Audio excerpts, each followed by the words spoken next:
నమస్కారం.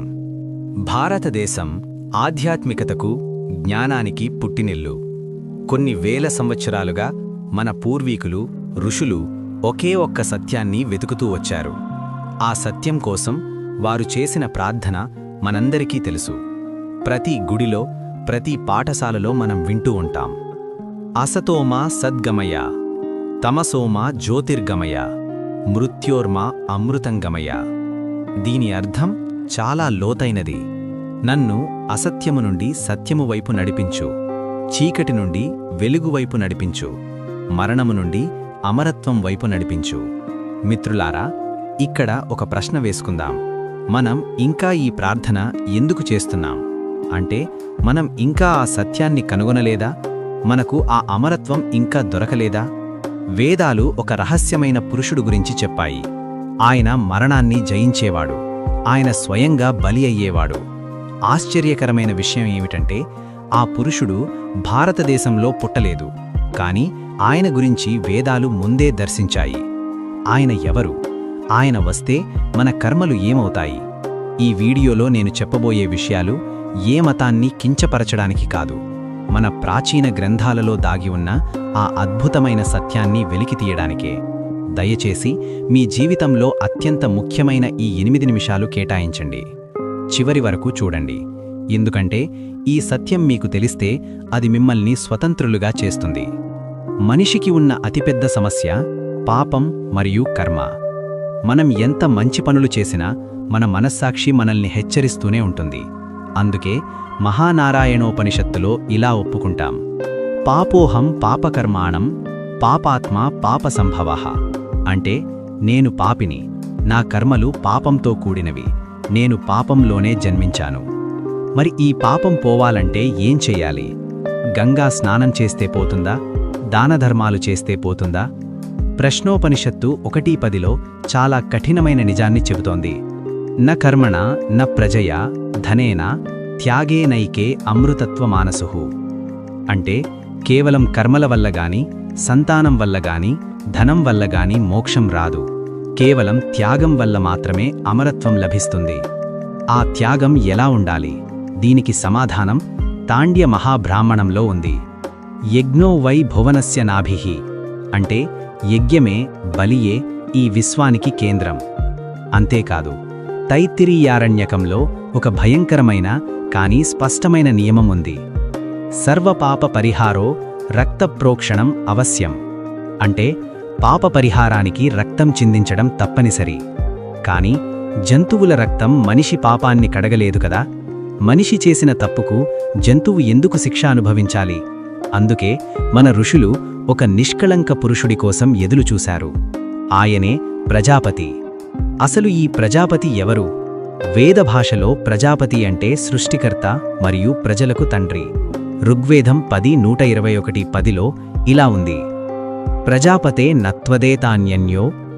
ఓ ప్రజాపతి, నీవు తప్ప వేరొకరు ఈ సృష్టిని రక్షించలేరు. కాని ఈ ప్రజాపతి ఏం చేస్తాడు? ఆయన సింహాసనం మీద కూర్చుని పాలిస్తాడా? కాదు. శతపథ బ్రాహ్మణంలోని వాక్యం వింటే మీరు ఆశ్చర్యపోతారు: ప్రజాపతిః యజ్ఞః. దీని అర్థం ప్రజాపతి తానే స్వయంగా యజ్ఞం, బలి అవుతాడు. అలాగే తాండ్య మహాబ్రాహ్మణంలో ఇలా ఉంది: ప్రజాపతిర్దేవేభ్యం ఆత్మానం యజ్ఞం కృత్వా ప్రాయచ్చత్. అంటే ప్రజాపతి తనను తాను మనుషుల కోసం బలిగా అర్పించుకుంటాడు. ఆలోచించండి మిత్రులారా, దేవుడు మనిషిని శిక్షించకుండా మనిషికి బదులుగా తానే శిక్ష అనుభవించడానికి సిద్ధపడ్డాడు. చరిత్రలో తన్ను తాను బలిగా అర్పించుకున్న దేవుడు ఎవరు? రాముడు బలి కాలేదు, కృష్ణుడు బలి కాలేదు. మరి ఎవరు? ఆ లక్షణాలు ఎవరికి సరిపోతాయో ఇప్పుడు చూద్దాం. ఇది చాలా ఆసక్తికరంగా ఉంటుంది. ఋగ్వేదంలోని పురుష సూక్తం 10:90లో ఆ బలి అయ్యే పురుషుడికి 7 ప్రధాన లక్షణాలు ఉండాలి అని సూచించారు. ఆ లక్షణాలు అక్షరాల యేసుక్రీస్తు జీవితంలో నెరవేరాయి. 1. నిశ్శబ్ద బలి, సైలెంట్ సఫరింగ్. ఋగ్వేదం ప్రకారం బలిపశువును వధించేటప్పుడు అది అరవకూడదు. బైబిల్లో యెషయ్యా ప్రవక్త యేసు గురించి ఇలా వ్రాశాడు: బొచ్చు కత్తిరించువాడి ఎదుట గొర్రె ఎలా మౌనంగా ఉంటుందో ఆయన తన నోరు తెరవలేదు. యెషయ్యా 53:7. యేసు శిలువపై ఉన్నప్పుడు కూడా తన్ను హింసించేవారిని దూషించలేదు.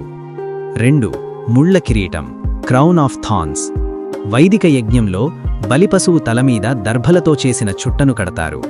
యేసు ప్రభువు సిలువ వేయబడే ముందు సైనికులు ఆయన తలమీద ముళ్ళ కిరీటాన్ని పెట్టారు. ఇది యాదృచ్ఛికమా? 3 యూపస్తంభం, ద వుడెన్ క్రాస్. శతపథ బ్రాహ్మణం ప్రకారం ఆ బలిపురుషుణ్ణి ఒక చెక్క స్తంభానికి కట్టాలి అని ఉంది. యేసు క్రీస్తును కూడా చెక్కతో చేసిన సిలువపై మేకులతో కొట్టారు. అంతేకాదు, ఋగ్వేదం 1:162:8లో బలిపశువు యొక్క కాళ్ళు చేతులు కట్టబడాలి అని ఉంది. యేసు కాళ్ళు చేతులు మేకులతో సిలువకు బంధించారు. 4 చేదు ద్రాక్షారసం, గాల్ అండ్ వినిగర్. యజుర్వేదం 31లో ఒక ప్రస్తావన ఉంది. బలిపురుషుడికి దాహం వేసినప్పుడు సోమరసం కాకుండా చేదు ద్రవం ఇస్తారు. యేసు సిలువపై నేను దప్పికనుంచున్నాను అన్నప్పుడు సైనికులు ఆయనకు చిరకాతో కలిపిన చేదు ద్రాక్షారసం ఇచ్చారు. మత్తయి 27:34. 5 ఎముకలు విరగకూడదు, అన్బ్రోకెన్ బోన్స్. ఇది చాలా ముఖ్యమైనది. బలిపశువు యొక్క ఎముకలు విరగ్గొట్టకూడదు అని వేదం ఖచ్చితంగా చెబుతోంది. సాధారణంగా సిలువ వేసిన వారి కాళ్లను త్వరగా చనిపోవడానికి విరగ్గొడతారు. కాని యేసు అప్పటికే చనిపోయి ఉన్నందున సైనికులు ఆయన కాళ్లను విరగ్గొట్టలేదు. యోహాను 19:33. వేదం మరియు బైబిల్ ప్రవచనం ఇక్కడ ఏకమయ్యాయి.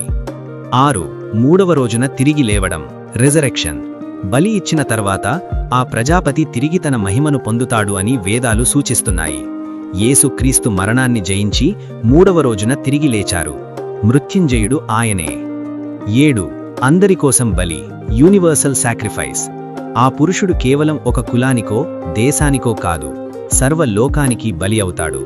బైబిల్ చెబుతోంది, దేవుడు లోకమును ఎంతో ప్రేమించెను, కాగా ఆయన తన అద్వితీయ కుమారుణ్ణి అనుగ్రహించెను. యోహాను 3:16.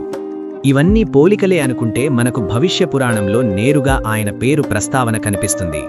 ప్రతిసర్గ పర్వం 3వ ఖండం 2వ అధ్యాయం 11 నుండి 32 శ్లోకాలలో ఒక రాజు ఒక తెల్లని వస్త్రాలు ధరించిన పురుషుణ్ణి చూసి, నువ్వు ఎవరు అని అడుగుతాడు. దానికి ఆయన ఇలా సమాధానం చెబుతాడు, ఈశపుత్రం మం విద్ధి కుమారీ గర్భసంభవం. నన్ను దేవుని కుమారుడిగా, అంటే ఈశపుత్రుడిగా, కన్యక గర్భన జన్మించినవాడిగా తెలుసుకో. కుమారీ గర్భసంభవం అంటే పురుషుల ప్రమేయం లేకుండా కన్యక గర్భన జన్మించినవాడు. చరిత్రలో ఈ లక్షణం కేవలం యేసుక్రీస్తుకు మాత్రమే ఉంది. సోదరులారా, సోదరీమణులారా, దీనిబట్టి మనకేమర్థమవుతోంది? యేసుక్రీస్తు ఒక విదేశీ మతస్థాపకుడు కాదు. ఆయన పాశ్చాత్యుల దేవుడు కాదు. మన భారతీయ ఆత్మ, మన వేదాలు, మన ఋషులు యుగయుగాలుగా ఎవరికోసమైతే వెతికారో ఆ సత్యం ఆయనే. మనం పాడుకునే మృత్యోర్మా అమృతంగమయ అనే ప్రార్థనకు ఏకైక సమాధానం యేసుక్రీస్తు.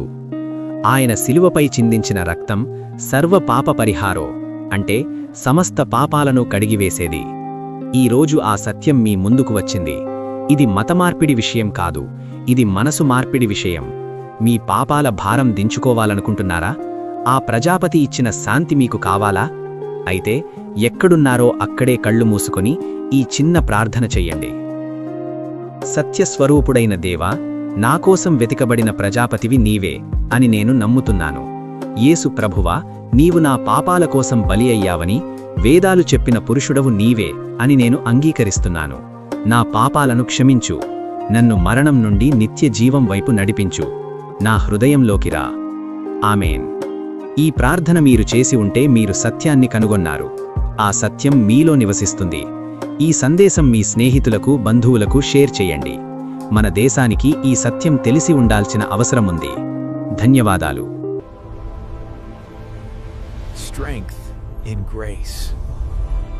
It's all about Jesus.